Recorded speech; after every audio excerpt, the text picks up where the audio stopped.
వినాయక చవితి పండుగ వేళ వాడవాడల ఉమాపుత్రుడు కొలువుదీరాడు.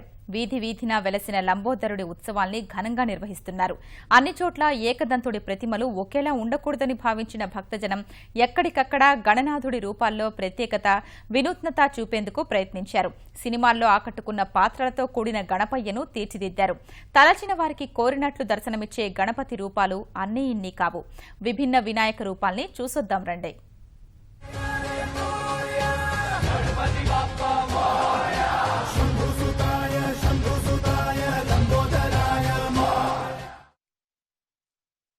తిరుపతి వివి మహల్ రోడ్డులో లక్ష రుద్రాక్షలతో ఏర్పాటైన మహావినాయకుడు అందరినీ ఆకర్షిస్తున్నాడు. తుమ్మలగుంటలో 30 అడుగుల ఎత్తు, 70 అడుగుల వెడల్పుతో ఏర్పాటైన సిద్ధిబుద్ధి సమేత కళ్యాణ వినాయకుడు శేషతల్పంపై పవళిస్తూ భక్తులను విశేషంగా అలరిస్తున్నాడు. చిత్తూరు డిఐ రహదారిలో పంచవినాయకులను ఏర్పాటు చేశారు. శ్రీనివాస, సాయి, కృష్ణ, ఆదిశేష, హనుమ గణపతుల ప్రతిమలు ఆకట్టుకుంటున్నాయి. పర్యావరణ రక్షణ కోరుతూ కర్నూలు చినరంగరాజు వీధిలో ఏర్పాటైన విగ్రహాలు ఆలోచింపజేస్తున్నాయి. కొండారెడ్డి బురుజు సెట్టింగ్తో పాటు బాహుబలి చిత్రంలో పాత్రల్ని తలపించే వినాయక రూపాలను చూసేందుకు భక్తులు పెద్ద ఎత్తున తరలివస్తున్నారు. నందికొట్కూరు, ఆత్మకూరులోనూ బాహుబలి గణపతులు అలరిస్తున్నాయి.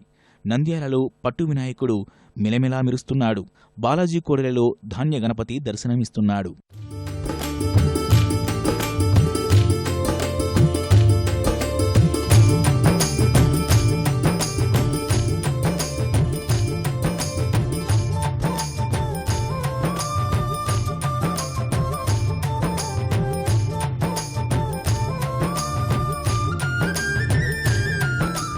బాహుబలి చిత్రంలోని భల్లాల దేవుణ్ణి గుర్తుచేస్తూ అనంతపురంలో వినాయకుడు దున్నను అణిచివేస్తున్నట్లుగా తీర్చిదిద్దారు.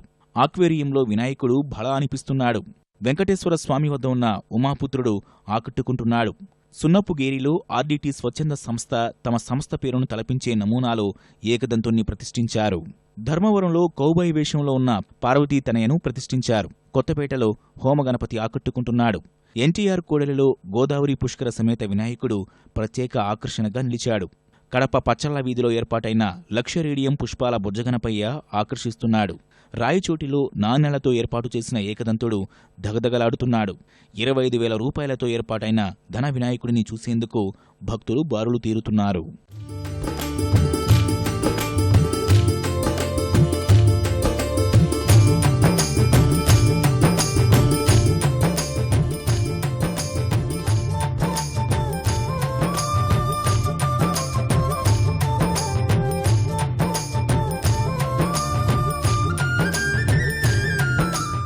ఇటీవల కాలంలో విడుదలై అందరినీ అలరించిన సినిమాల పాత్రలను గుర్తుచేస్తూ విశాఖలో ప్రతిష్ఠించిన వినాయక విగ్రహాలు కట్టిపడేస్తున్నాయి.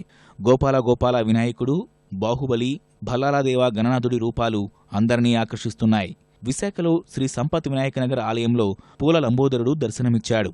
నర్సీపట్నంలో వాసు అనే స్వర్ణకారుడు సామాజిక చైతన్య స్ఫూర్తితో నెల రోజుల పాటు కష్టపడి వనమూలికలను, నవధాన్యాలను ఉపయోగించి తయారు చేసిన 4 అడుగుల గణపతి విగ్రహం అలరిస్తోంది.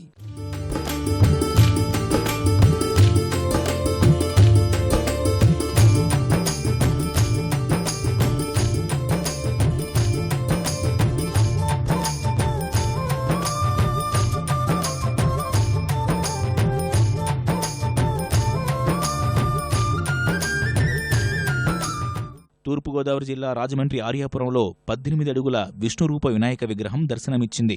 పేపరు మిల్లు వద్ద 14 అడుగుల మట్టి గణపయ్యకు, సీతంపేటలో శివలింగ ఆకారంలో గణనాథునికి పూజలు నిర్వహించారు. లక్ష్మీవరపుపేటలో మట్టి విగ్రహానికి జీడిపప్పులతో అలంకరించారు. కేంద్రపాలిత ప్రాంతం యానాంలో ఓ ఇంట్లో కూరగాయల వినాయకుణ్ణి ఏర్పాటు చేశారు. ప్రకాశం జిల్లా ఎర్రగొండపాలెంలో సబ్బుల వినాయకుడు పరిమళాలు వెదజల్లుతున్నాడు. 5,000 సబ్బులతో తయారైన ఈ విగ్రహాన్ని చూసేందుకు భారీగా జనం తరలివస్తున్నారు.